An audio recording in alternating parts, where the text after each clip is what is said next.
now of the genesis of the Professors of Wrestling. Hey, I'm Dave, one of the Professors of Wrestling, and today I am sitting down with James Adam, who is starting up a new promotion in the South Georgia area.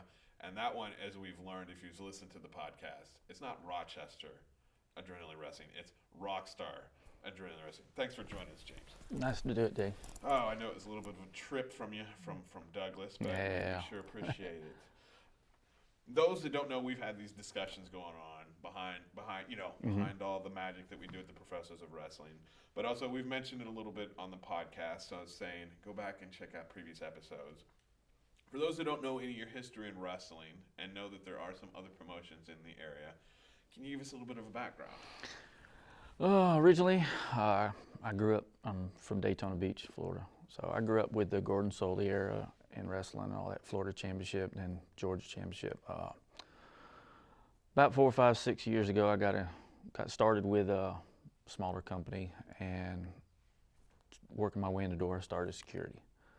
Worked with them for a while, then somebody else took over, and then I started like a co-partnership and everything, but I still did the security, backstage stuff and all that, and just little odds and ends, kind of didn't really agree, so I just kind of backed out for a little bit. Been contemplating it for the last couple of years. I was like, I really want to get back into it and do it.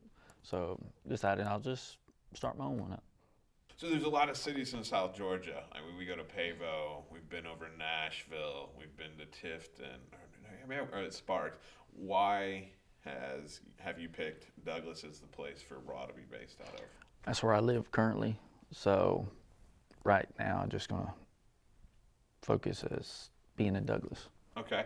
Is that where your shows are going? Yes, for right now. And how many shows do you plan on doing, and how are you going to rotate that? Well, like I said, I'm starting to put everything together and get in gear. I want to try to do the first one in August, and with holidays and like this month and December, it's I really teetering on the ideas of doing shows because some people like go out of town with their families, and I know some talent and workers don't mind.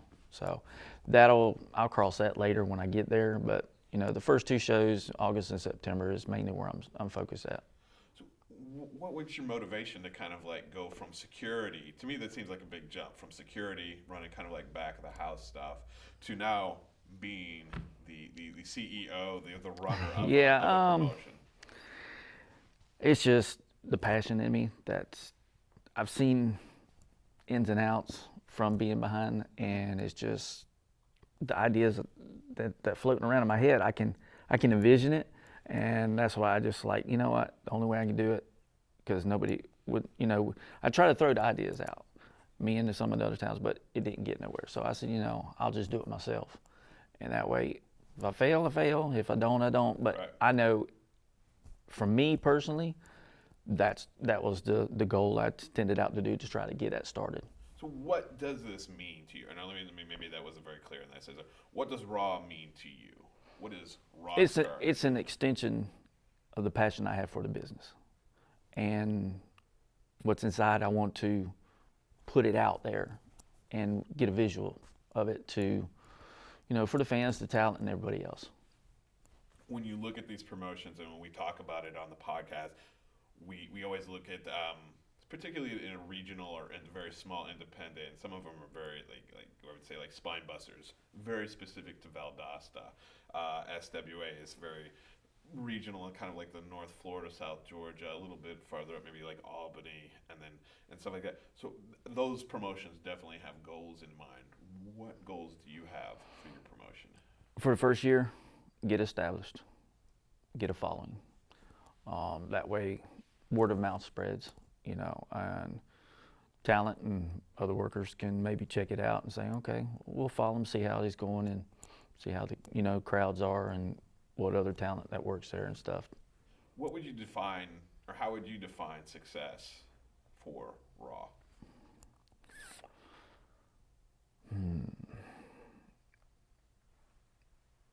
As far as success, within the first year, to say that what I started carried on, and it wasn't a flash in the, spotlight or whatever. But I have long-term, goals. But that's the main thing. To make it the first year, to me, that's successful. I think sometimes when you look at these, like, everybody has different Yeah. goals, and it's hard when people particular outsiders, who go, "This is what you need to be successful," and you running your own promotion, you have your own ideas, and I think sometimes we rely a little too much on what other people think is success. That's where that's coming from. So, how do you plan on separating your promotion from all these? It seems like we're in a boom of local, regional promotions. Yeah, As a fan, that's great. Yeah, as a fan, I like seeing all the different ones. But far as for my promotion, the visual aspect, the presentation, it's just, I want it to be not like cookie cutter, but again, just kind of separate me from the others, and that way each promotion has their own character, and that's basically what I'm going for, is to just let my product sell itself when people come to see it. What are some of the aspects from all the different promotions, whether it's on a regional or on a bigger scale, that you really like? You appreciate? Far as it's just like I said, presentation, how you come off on it. Like I said, with Spinebuster and Sunbelt, I like how they do their stuff.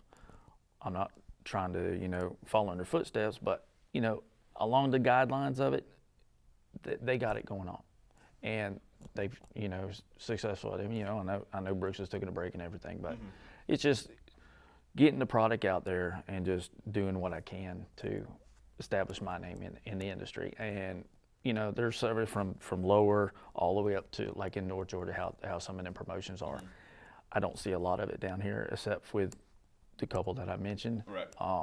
I'd like to add to that, and just like add my name to the list.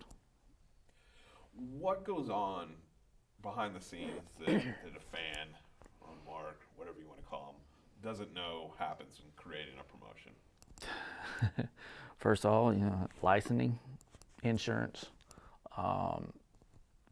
depends on where the venue's at. Sometimes you got to have city permits. You got the financial aspect of renting the building, gas and transportation to the show to set every equipment up, money in the equipment. It's just not setting up a ring and say, hey, we're going to do a show. Right. So, I mean, there's cost and financial in it, and that's another thing a lot of people don't understand. They just show up, it's all lights and stage and all that. Now, there's a lot more going to the back of it. It's mostly financial, and trying to find the right people to put in place to help you, carry on and succeed at it. So what's been like what was the most eye-opening aspect for you getting into the promotion? The financial aspect, it's just, like I said, I have a goal in mind, and I'm trying to set that and reach it one step at a time with each piece of the puzzle that I'm trying to put together. Do you have any announcements on any wrestlers that have maybe agreed to be part of your promotion? Or do you want to save that for later? Or, I mean, yeah. I do have one female wrestler that I've talked to a couple times, and there's 3 or 4 others that I want to look at for the women's division, and there's several in the men's division that I've already talked to. So.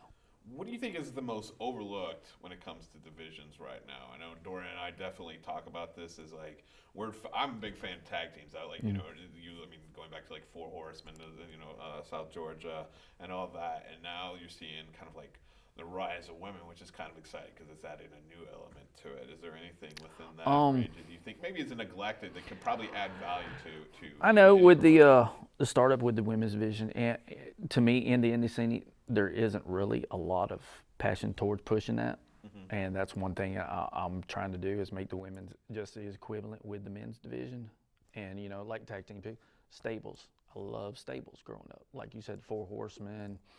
And Dusty and Magnum TA, and then they did the Midnight Riders and all that. Yeah. So it's just focusing on them. Women are out here trying to break in it just as good as the men, and to me they ain't getting enough recognition, and it's more like a novelty than anything else. Sideshow. Yeah. So, but I want to emphasize, they're on an equal playing field. So I guess that answered my next question right there. You think the women Yeah. need the biggest boost in the current indie scene?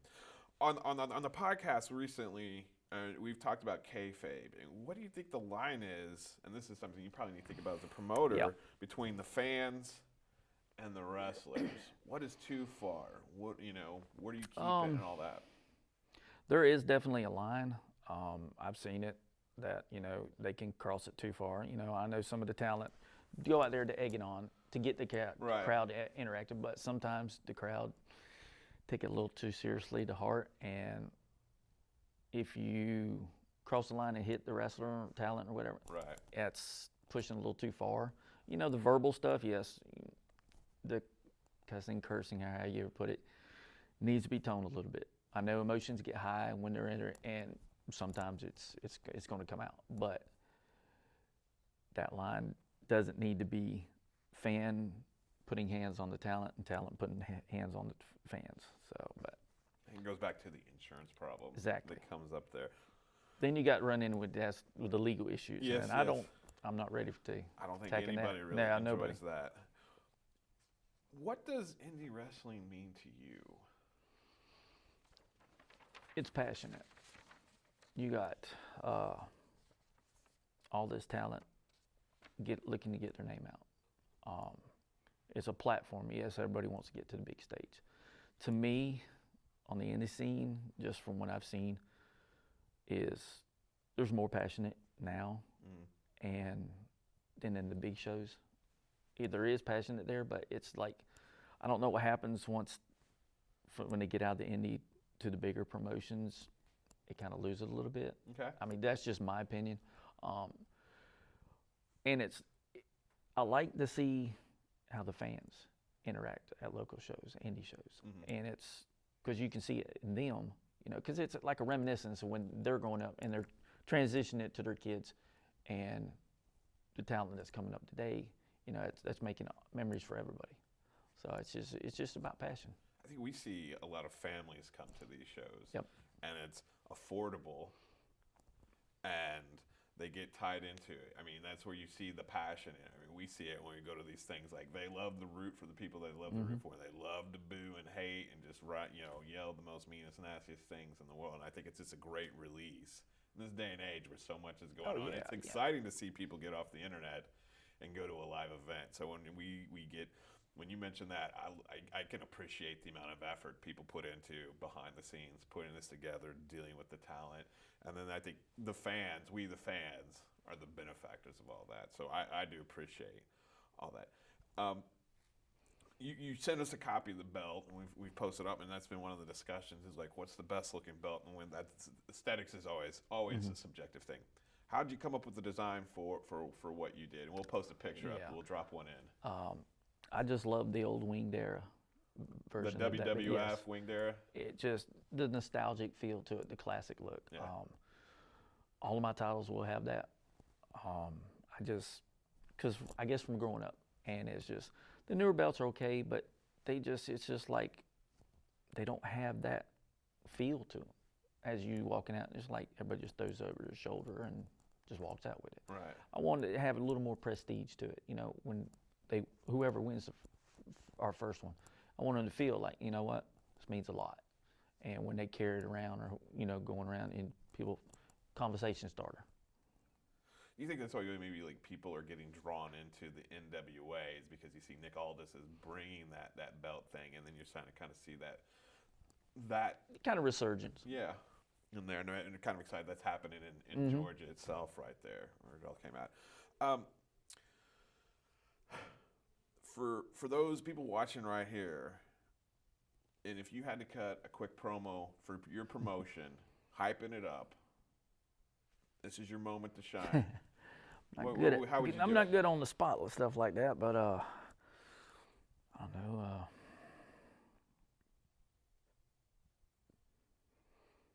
Everybody's ready for some high flying, fast paced, just in your face wrestling. Would feel the rock show style with it, and the wrestling aspect. It's like, hold on, because when August gets here, it's going to be an explosion. Sweet. We're looking forward to it. If you could fantasy book right now for your promotion, What would that card look like? With anybody, Anybody. from indie to professional. Sure, why not? Okay. I would actually like to see.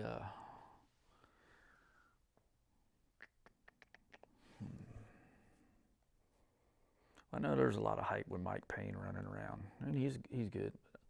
I'd like to see how he could stand up against Brock Lesnar or Bill Goldberg or something, you know, stature-wise. But as far as like maybe an underdog, you know, like a David and Goliath scenario.